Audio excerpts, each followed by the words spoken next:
Hello, everybody, and welcome. Hello, and welcome to another exciting edition of Lunch with Len. Hey, Larry, I was trying to type hi, Larry, and talk at the same time. It didn't work. I won't tell you how I spelled your name while I was talking and typing. All right, glad to see you all here. Welcome, Cynthia. Welcome, Larry. Welcome, Chris. Welcome, Carol. And Laura is still sliding down water slides on vacation. One of the great um, gifts we get, presents we get for having a home-based business. We get to go on vacation with our kids when we have kids, and grandkids. We get to go do things when we don't have to go to work. Isn't that an awesome benefit of having a home-based business?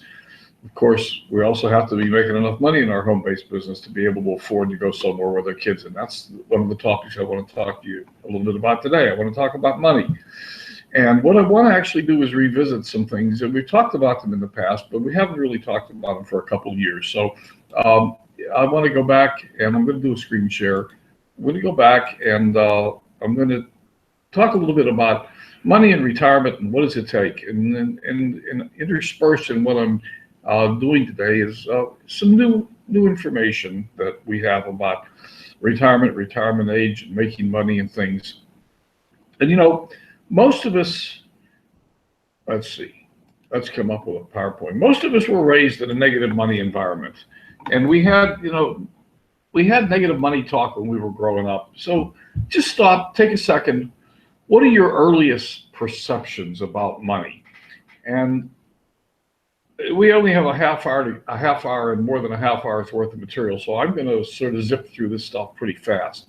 But for many of us, our earliest perceptions were, well, we don't have enough. Every time I asked my mother for anything, it was, what do you think I'm made out of? We can't afford that. You think I'm made out of money? And of course, money was the root of all evil. People with money did something shady to get it. I remember we had some neighbors on the street that had apparently had a fair amount of money, and they didn't look. They probably were qualified as the millionaire next door, because they didn't look different than anybody else on the street. They lived in the same kind of house we lived in, and they were on the same street. They were only a few houses away. But apparently they must have had more money than we had, because my grandmother always talked about they must have done something a little shady to get all that much money. And the usual, money doesn't grow on trees. And my mother explained her second divorce by telling me that when there's no money, love flies out the window. And of course, she told me all my life I wasn't a good money manager. The question I have for you is, are you ready for retirement? Tennessee Williams says you can be young without money, but you can't be old without money. And in our society, that is more true than it's ever been. And the struggle is increasing. It is increasing. Here's the challenge. When Social Security was enacted, the life expectancy was 63 years. So back in the day, when Social Security was formed, and this goes back to the mid-40s now, of course, retirement age was typically thought to be 65, and the life expectancy was 63, and we had Social Security. Well, what was Social Security going to do? It was going to bridge you from your retirement to your demise, but it was anticipated that your demise would be fairly soon, maybe even before your retirement. Maybe Social Security wasn't actually going to ever have to do anything at all, because you weren't going to live old enough to get your Social Security. And my grandmother died when she was 66, for example, and I was 18 at the time. I remember it well. It was never anticipated that people would live years on Social Security, and retirement plans are very similar. In the businesses that have retirement plans, they were never intended to help people, to support people for even a few years, really, let alone 10, 20, 30 years past retirement. Yet there's a 50% chance among married couples that at least one spouse will live to be age 92, and a 25% chance that one spouse could live to age 97. We are closing in on a life expectancy of 100 years old. How in the hell are we going to pay for it? That's the problem. And the problem is, the challenge is that Social Security and retirement plans are not going to pay for it. It's not going to happen. And unfortunately, and I put this slide up a couple times recently in the last week or so on Facebook, I've been hammering away at this point. You know, the harsh reality is that 95% of the people don't make it to 65 and have money to spend. They're either broke or they're dead. And we'll talk about debt in a little bit, but if you're planning on reaching age 65, healthy, wealthy, and happy, you need a plan B. There's just no question about it. We got to tell people, we got to try to help our friends and neighbors and family wake up to this reality. This is a reality. And I know a lot of people don't want to hear it. They shrug it off. They somehow think by pure magic, the world's going to be different for them. But look, America's 100 largest corporate pension plans were underfunded by billions, hundreds of billions of dollars. These statistics are a few years old, but it doesn't matter. It hasn't changed. 50% of all workers in the United States have less than $2,000 in savings for retirement. Most people, a third of the people, don't contribute anything to retirement plans. The number of pensions at risk is failing is huge. And, you know, at least a quarter of all U.S. workers say they postponed their retirement at least once during the past year. But in order to continue working, you have to stay healthy. So folding into that, we fold into the Keep On Working plan. But look, it's not realistic to finance a 30-year retirement with 30 years of work by putting aside 10% of your income for those 30 years. And the biggest fear amongst baby boomers is that they're going to outlive their retirement. Well, duh, that's a no-brainer.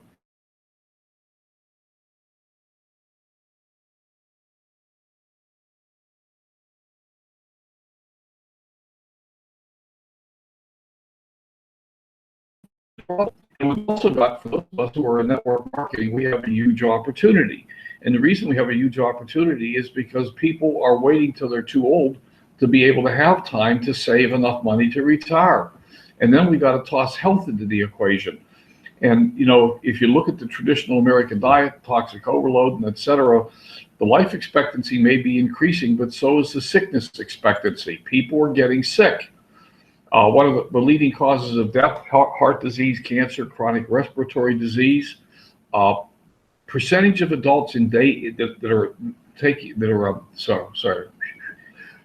percentage of adults that are using services such as health, daycare, hospice care, nursing homes, et cetera, are huge. The numbers are big. That stuff takes money to pay for. And so you have this sort of triple whammy. People are living longer, they are getting sick, and they're running out of money. So you need a plan B. That's the conclusion. There aren't enough years for most people to really start saving and capitalize on compound interest. And we'll look at that in just a minute. You need an alternative source of residual income. It's that simple for the vast majority of people. And so let's look at this. Let's look at rich people. They're not normal. If you're worried about people laughing at you because you're working at accumulating wealth, consider the following. If you want to be rich, you can't be normal. The people making millions every year are not normal. Because by definition, normal equals very unsuccessful in our society, not successful. The majority of the population is not happy and rich. Therefore, and this comes from Noah St. John, therefore, if you want to be happy and rich, you can't be normal. You got to do things that normal people won't do or don't do. It's that simple.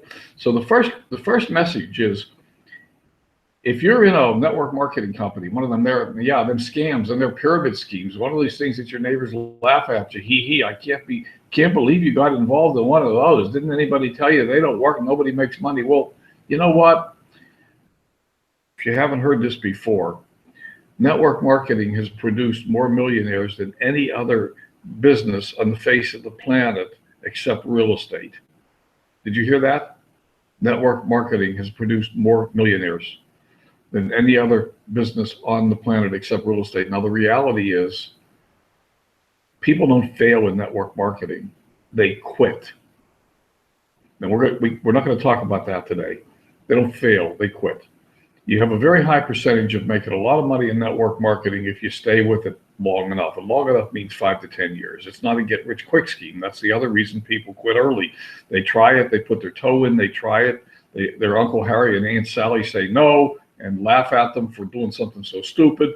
And they walk away with their tail between their legs and they quit.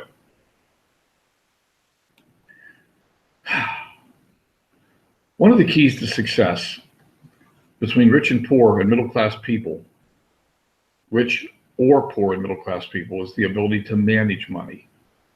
Rich people are excellent money managers, and poor or middle-class people are less savvy when it comes to managing their money. And of course, there are many other distinctions that set rich and poor and middle-class people apart.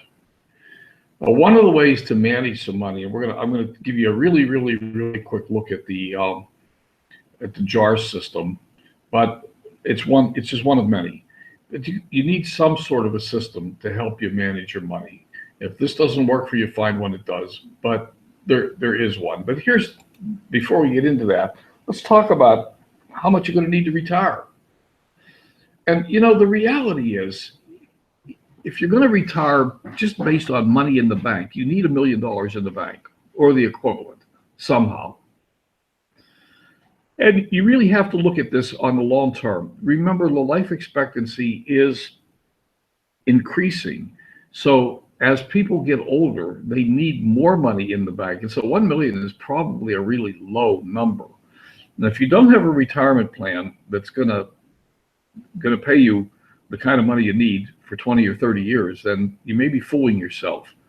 And it's possible to get by on less, but you probably can't.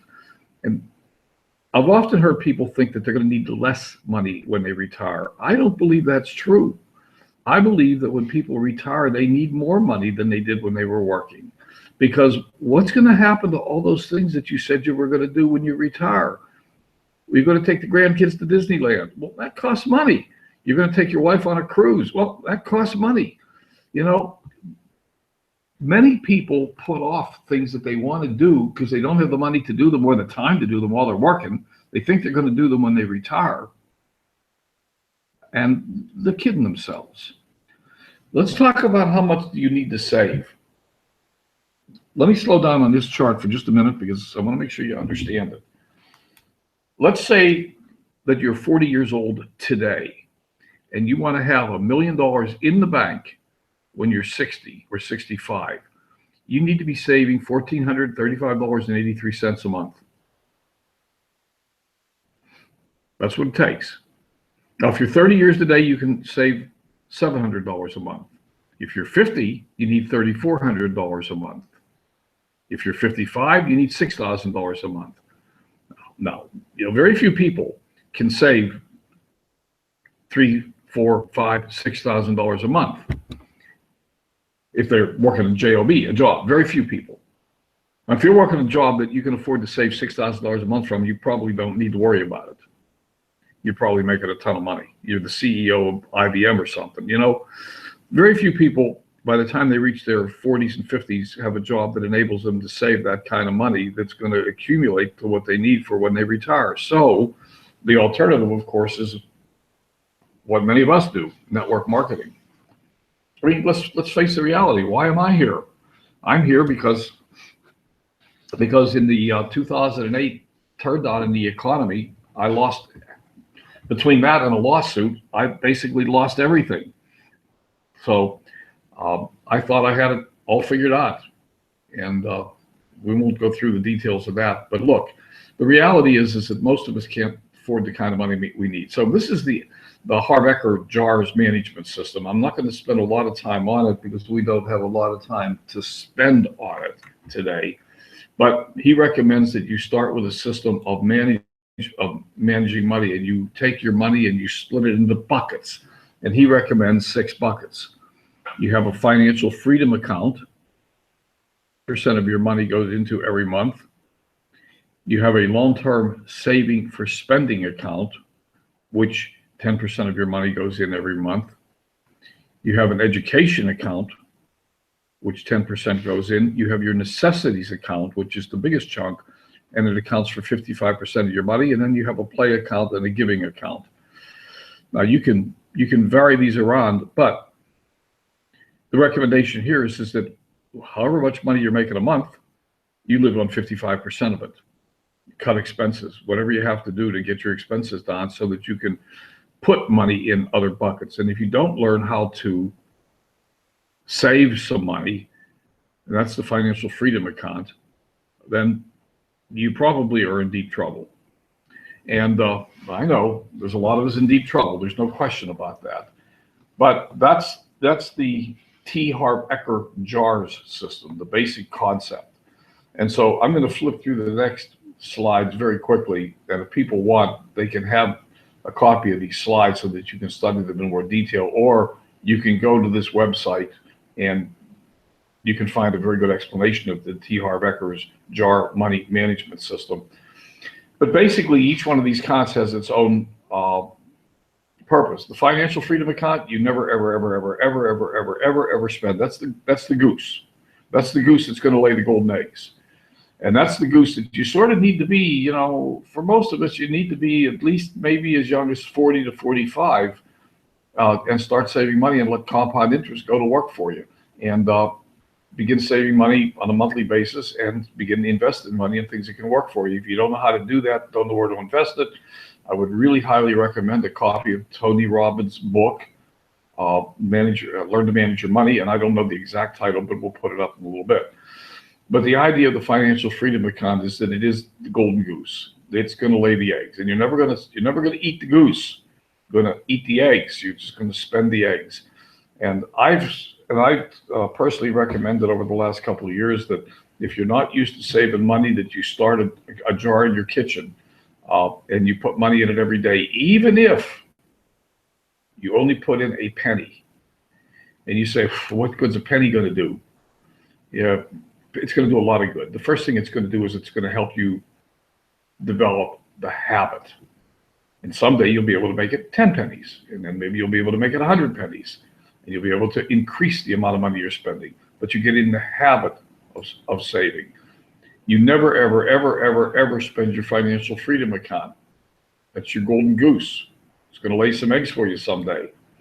Then you have the long-term spending for savings, and that's what you're saving for, you know, things you want to do, a cruise you want to take, or something you want to buy a house, maybe a contingency fund. So you put some of your money aside for, you know, a contingency fund, or major expenditures, such as your child's education.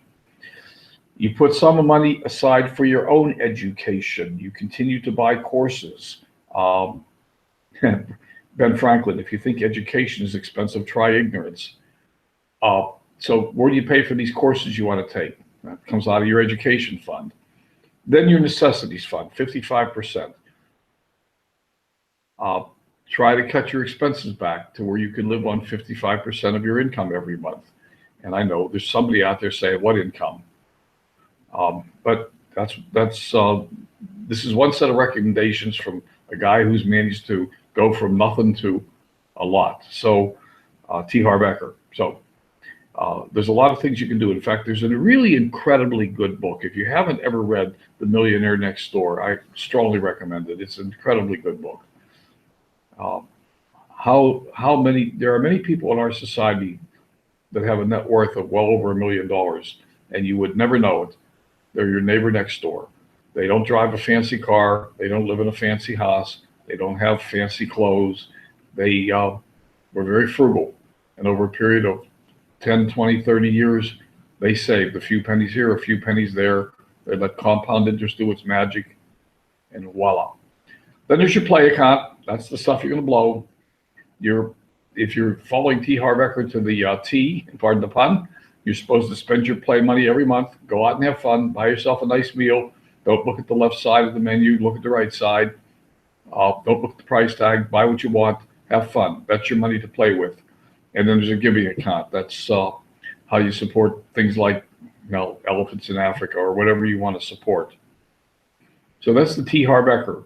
Now, question is, most of us don't know where our money goes. You have no idea. At the end of the month, you don't have any money. In fact, many of us, we run out of month before we how do you say that? Yeah, we run out of money before we run out of month. And so if you don't know where your money's going, I strongly recommend that you figure it out. Take a notebook, write it down, figure out where your money's going and what you're spending it on, and begin to look at how you can cut back so that you can save a little money for, they say to save for a rainy day, but let's say for a sunny day. Let's go out and have some fun. And a huge difference between people that have money and people that don't is people that don't have money focus on working capital. They focus on how much money they're going to make next week and whether they can pay the bills. People that do have money focus on their net worth. How much are they worth? So a good source for understanding net worth is to go to Robert Kiyosaki's Rich Dad, Poor Dad and just go through some of his stuff. Really, really good stuff. Net worth is basically what you have left after you've paid everything you own and sold everything you have. If you could sell everything, sell your house, sell your car, sell your firstborn, whatever, pay off all your bills, the bank, the mortgage, the car payment, what do you have left in your hand at the end of that? That's your net worth. For most, it's not very much. In fact, for many people in America, it's a negative number. You owe more than you have. And that's a sad state of affairs. And you can always go to the internet and get a worksheet and calculate your net worth. It's an interesting, fun exercise. You might be surprised at how negative it is. So, compound interest, the eighth wonder of the world. But the problem with compound interest is you need time to make it work for you. So one of the things that's extremely important if you're young enough to really be able to take advantage of this, depending on where you are in life, and maybe even if you're even in your 50s, 60s, or gosh knows, even in your 70s. I mean, I have no intentions of going anywhere for 20 or 30 more years, so I still have time for compound interest to do some work for me if I'm putting a little money away every day and letting it accumulate. So the compound interest, Albert Einstein called it the eighth wonder of the world. So what to do? Your strategies depend on your age and your income. If you got 20 years or more to go, start saving now. Get control of your cash flow. If you don't know where your money's going, grab a little notebook, put it in your pocket, start writing down every little penny you spend. Every little penny. Yeah, if you spend a nickel on a piece of chewing gum, I have no idea how much chewing gum costs. Can you still buy chewing gum for a nickel? I don't know. But, you'd be surprised. A lot of times it's the little things that come back to bite you.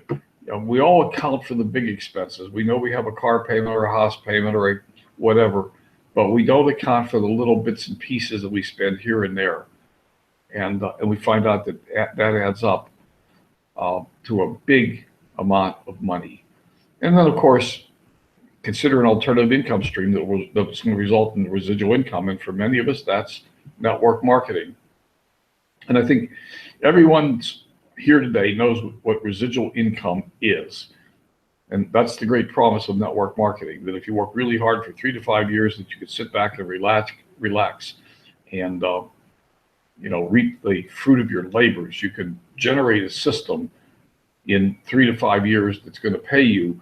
And I'm going to argue that it's not really for the rest of your life, because if you sit back and do absolutely nothing, your network is going to dissolve over a period of time. I mean, it's not realistic to believe that you can build a retirement plan in 5 years and then retire for 50 years and feed off of it. That's simply unrealistic. But, you got to do something. And as you talk to friends about what's going on in the world, I mean, this is becoming more and more, I mean, it's amazing to me that it's not absolutely apparent to everybody. But the harsh reality is that most Americans are not in a position to ever retire, ever. Pension plans are not secure. Companies are downsizing. They're hiring back former employees in part-time positions so they can avoid paying Social Security and other taxes in order to compete on the world stage. We all know Social Security's got to run out sooner or later. It has to. It can't not run out, because the number of people paying into Social Security is dwindling while the number of people drawing from it is increasing. So 10,000 people a day are hitting retirement age. Where's the money coming from? The system was not designed to support people for 10, 15, 20, 30 years into retirement. And Tony Robbins' new book, The Money Game, is a fantastic book. It's not a light read. It's 400 pages long, but it's not a light read. But I would recommend, it's a Bible. I'd recommend you get a copy of it and sit it on your coffee table and start plowing through it. Get control of your finances and get help. And again, Tony's book can give you a lot of good information about that. If you don't know how much you're going to need to retire, this would be a good time to sit down and start to figure that out. And if you need help, Tony's book would be a good place to turn. It's one place. You can always go to the internet and Google how much do I need to retire, and you'll find lots and lots and lots and lots of stuff. And then if you're not already in an MLM and retirement is looming anytime soon, well, maybe that would be a good place to start and try to build some residual income for yourself. And maybe I should take the word try out of that equation and say that would be a good place to start and build some residual income for yourself. So, wow, I said all that in a half hour. Amazing. I never cease to amaze myself. Cynthia, Bill, Chris, and Andy. Well, let me stop the screen share. Stop screen sharing. Okay. Stop presenting. Yeah. So, hello, Annie. Yeah, thank you. Gone later. Okay, whatever that means.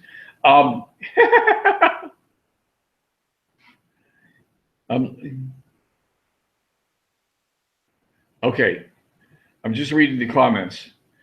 Anyhow, that was sort of wanted to just bounce through some of that stuff. I know that a couple of years ago we went through some of it before. I pulled up some of my old notes and rearranged them a little bit for today. I hope there's value in that for people. And for our friends and most of the people that are on here, none of us are in our 20s. I mean, that's the reality. And retirement is looming for many of us. And we got to figure this out. And our friends and neighbors, if they're not awake to it, we got to wake them up. 90, I mean, the numbers are staggering. They're staggering. 95% of the American population reaches age 65, either dead or broke. If they're still alive, they depend on somebody else for money. And that somebody else might be Social Security, but that ain't gonna last. That's not gonna last. We need a plan B. So, all right, everybody, you have a wonderful day. I hope you got value from Jason on Tuesday. Wasn't that pretty awesome? And we'll be back on next Tuesday. And I'm working on a special guest for next Tuesday. So hopefully we're going to have another special guest. So that's all for today. You have a good one. I'm going to stop the broadcast. Bye for now.